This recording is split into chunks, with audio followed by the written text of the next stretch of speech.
Nararanasan sa Lipas City Public Market ang 20 hanggang 30 pesos sa taas presyo sa kada kilo ng karne ng baboy. Para sa detalye, makakasama natin live si Denise Abante. Denise?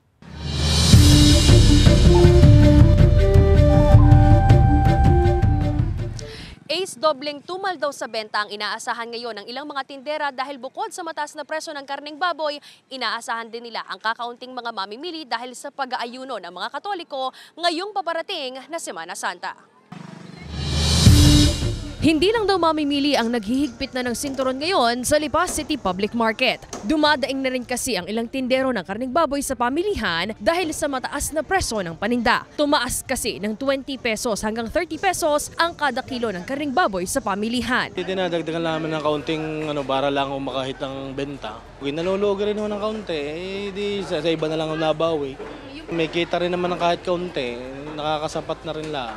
Sa ngayon, nasa 320 pesos to 340 pesos na ang kada kilo ng karneng baboy mula sa 280 pesos to 300 pesos na presyuhan ito noong nakaraang linggo. Sabi ng pamunuan ng pamilihan, posibleng epekto ng mataas na bentahan ng live weight at mataas na presyo ng mga pakaing baboy ang pagtaas sa presyo ng produkto.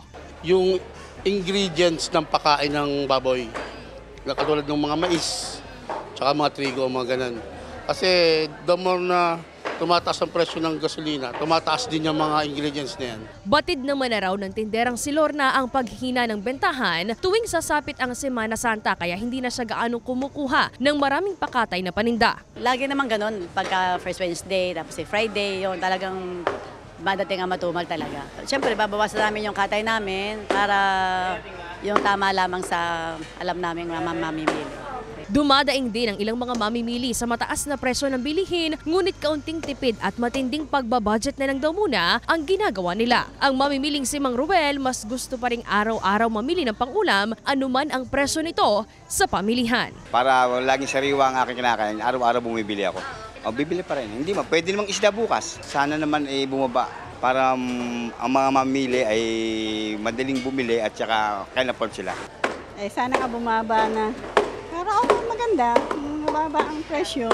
Nasa 10 piso naman ang ibinaba sa presyo ng isda sa pamilihan dahil umano sa maraming supply nito ayon sa pamunuan ng palengke. Mahal na araw, nakatutok ang ibang tao sa pagbili ng isda.